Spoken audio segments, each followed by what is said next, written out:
Welcome to You've Got This with Sarah Hamaker, a podcast to encourage and equip moms along their parenting journey.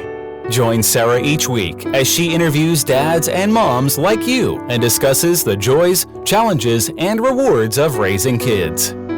Hi, and welcome to this week's You've Got This. I'm your host, Sarah Hamaker, and I'm glad you joined me. Today I have with me Miriam Saunders. She is a licensed psychotherapist and ADHD certified clinical services provider, and she is also a children's author, and her books, My Whirling, Twirling Motor and My Wandering, Dreaming Mind, put a positive spin on childhood executive functioning issues. And I love that because I think we all need to help our kids navigate sometimes their own crazy minds, not crazy in a bad way, but just that kind of all those thoughts in their mind. So I love those titles of your book. And today we're going to talk about kids on the autism spectrum. So welcome to my show, Miriam. Thank you so much for having me. I'm happy to be here. Now, specifically, I know now that school is in session, you know, our kids are coming in contact, and we may be coming in contact with kids who have autism spectrum disorder, and you know, and it can be difficult, I think, sometimes to not that we always have to know this, but I think it can give us some more understanding if we kind of know a child is on the spectrum.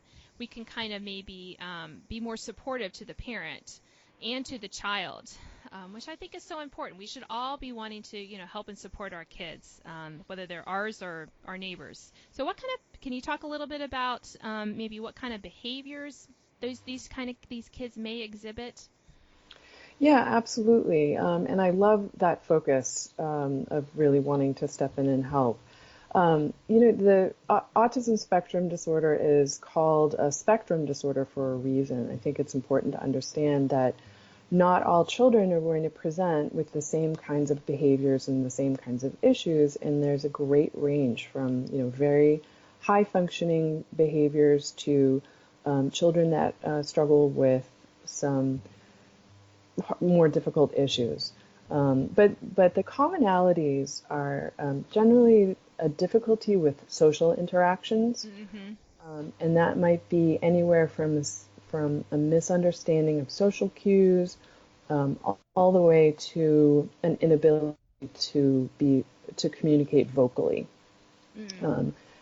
and as well as a combination of some type of repetitive behavior, and that might be something we call stimming, which is maybe hand flapping or rocking back and forth or repetitive noises, to singular obsessions and focus on, you know, particular issues, whether the child loves trains and that's all he or she could talk about is trains. And behaviors like that sometimes make it difficult for other children to understand how to interact with a child who only wants to talk about trains, if that's not your interest. Right. And also, children on the spectrum can have a lot of sensory issues. So they might be highly, highly sensitive to noises, or temperatures, or lights, textures, and this makes it difficult for them to interact with their environment, and also can make it difficult for other children to understand what they're going through when they don't have a difficulty with that same issue. Right.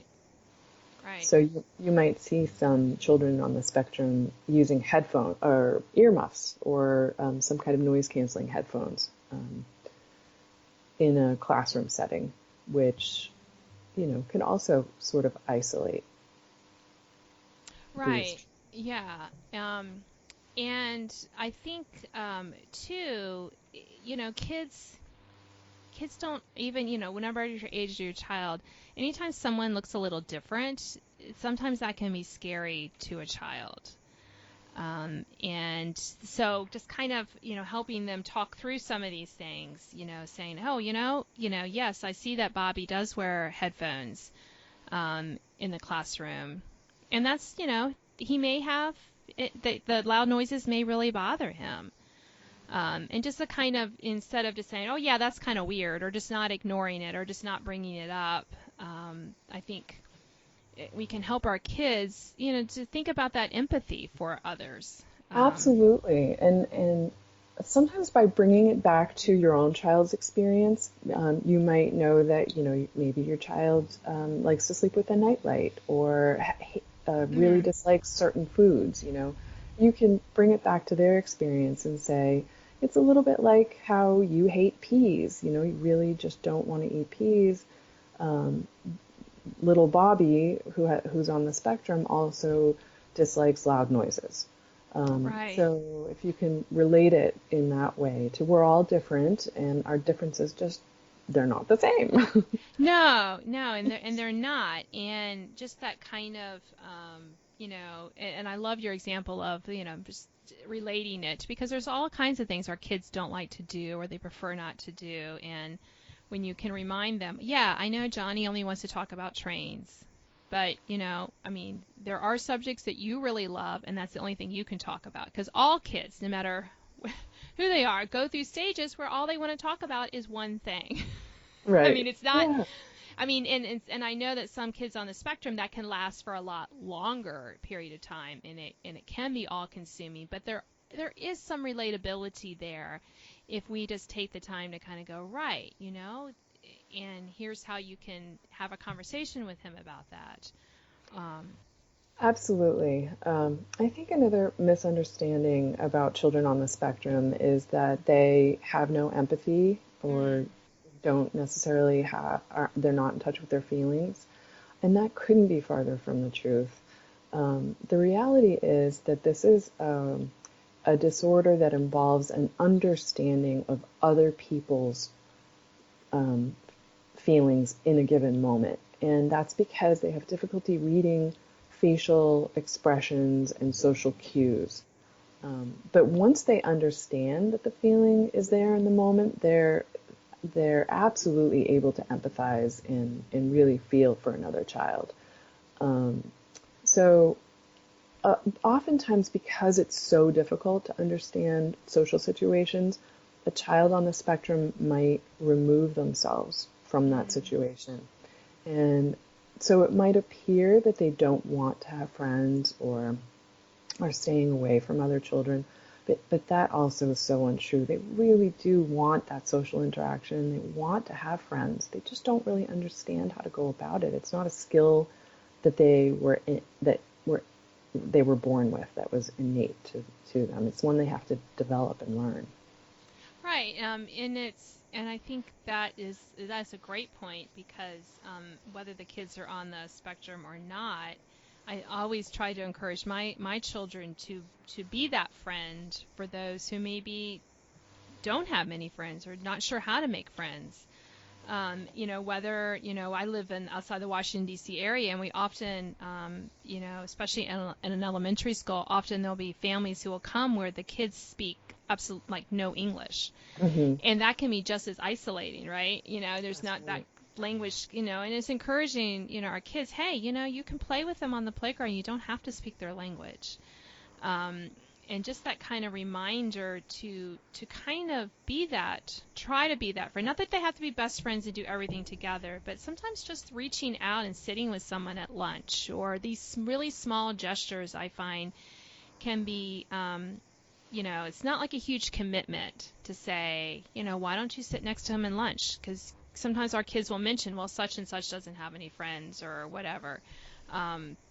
So just those small gestures can work in a variety of situations, but I think especially with kids who maybe have trouble with those social interactions.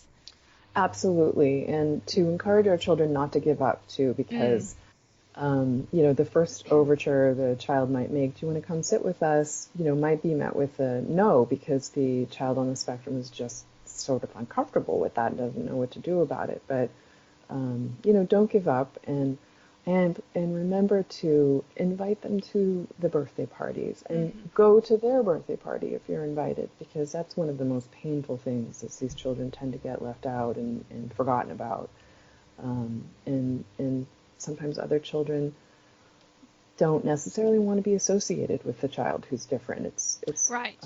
it's hard for them all at school, and it takes a little bit more parent involvement to guide our children. Um, and so I encourage parents to reach out to the parent of the child on the spectrum and just say, hey, how can we help? Is there anything you and your child need that we can help with socially? Yes, and I love that, because I would definitely do want to talk about that, because I find that it can be uncomfortable to have a kid come over and you can tell that things are not quite going right for whatever reason, with playing with your kids, and you're just like, okay, but it can be a little more difficult sometimes to have to monitor a little bit more at times, but I think it's worth it. I think it's worth it to help them develop those friendships, to make that effort. My boys play with another boy in the neighborhood who, I'm not sure, I think he might be on the spectrum, I can't remember exactly, but there are some other social issues that he struggles with. And it's been challenging for my kids at times.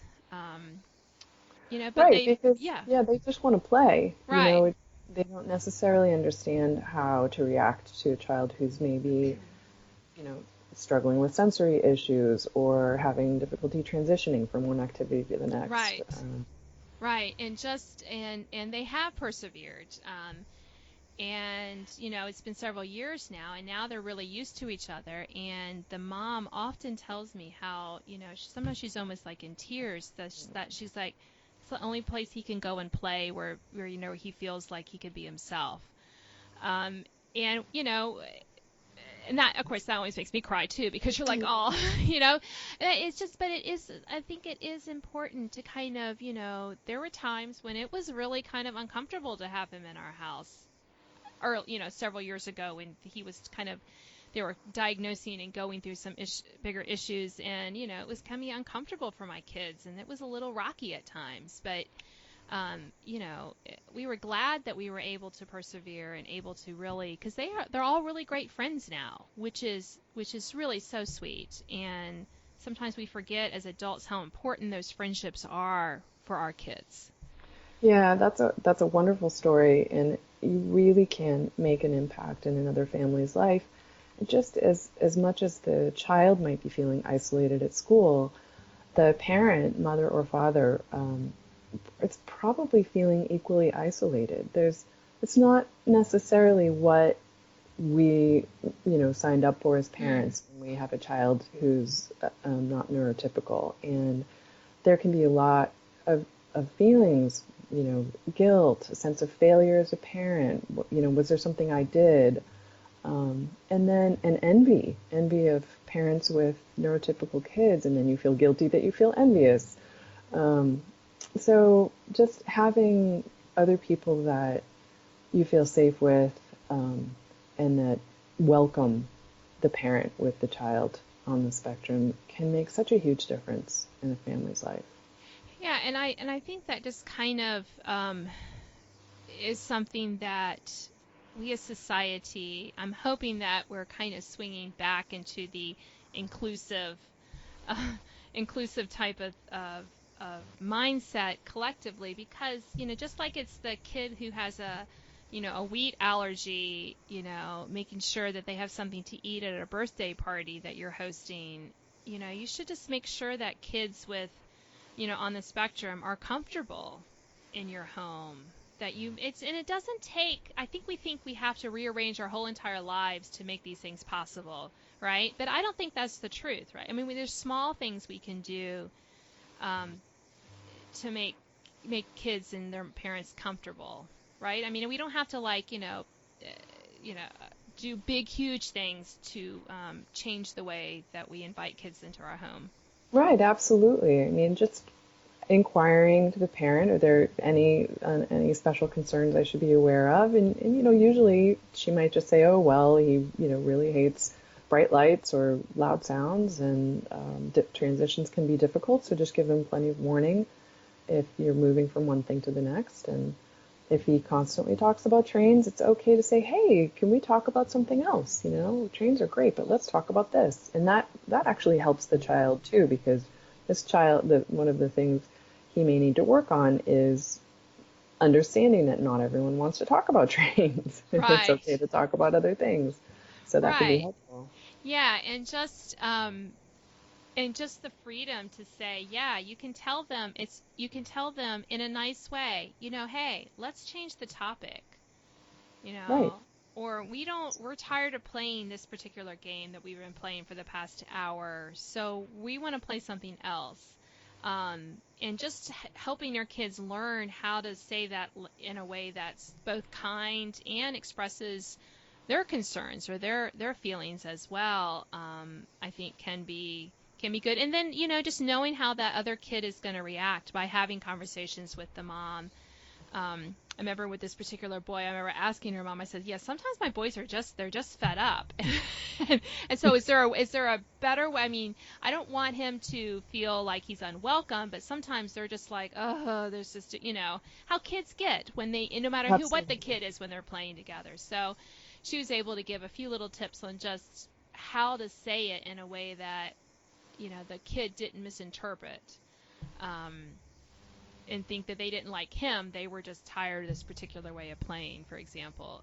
So it doesn't really take a huge amount of effort to make these little gestures on that. Are there anything that, that you feel that parents who have a child on the spectrum really could use support with from neighbors, family, friends, that sort of thing?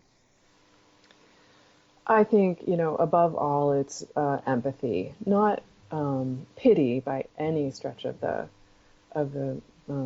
matter, but empathy. That it's can be extremely challenging, and this parent has to figure out,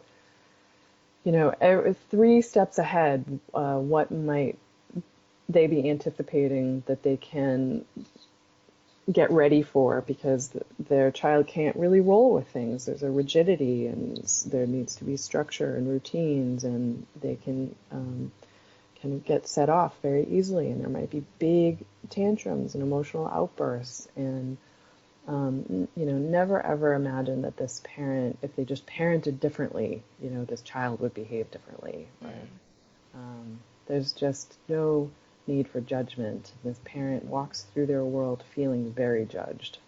Oh, yeah. And I think that's a great reminder to us when we see public meltdowns. Yeah. To not jump to the conclusion as we all, let's face it, we all do this. I even catch myself doing this, even though I know better, right? Going, oh, if they'd only just do X, why can't they control their child? And um, just reminding myself that, oh, you know, giving that parent grace and not judging them, even in my heart, because I don't know if that child is on a spectrum or not. Absolutely. It doesn't matter. And if the child is, then there's things a parent can do, sure. But kids on and off the spectrum can do weird things and have explosions for absolutely no reason, even though you've done all the right things. And we've forgotten that, I think. And so, yeah, so I think those parents probably have more challenges because their kids are less able at various stages to self regulate. Absolutely. Absolutely. That tantrum is most likely some type of, physiological response to something in their environment at the time, that the parent just couldn't foresee. They had no idea that fluorescent lights would upset their child in that moment, or that the noises, or the feeling of whatever. Um, and even for neurotypical children, I really believe that most meltdowns and tantrums are a response to an unmet need. I don't think most children want to tantrum. It's Right. usually the only way they know how to communicate that something's wrong for them. They're either completely tired or hungry or frustrated, and they don't know how to do what they're being asked to do.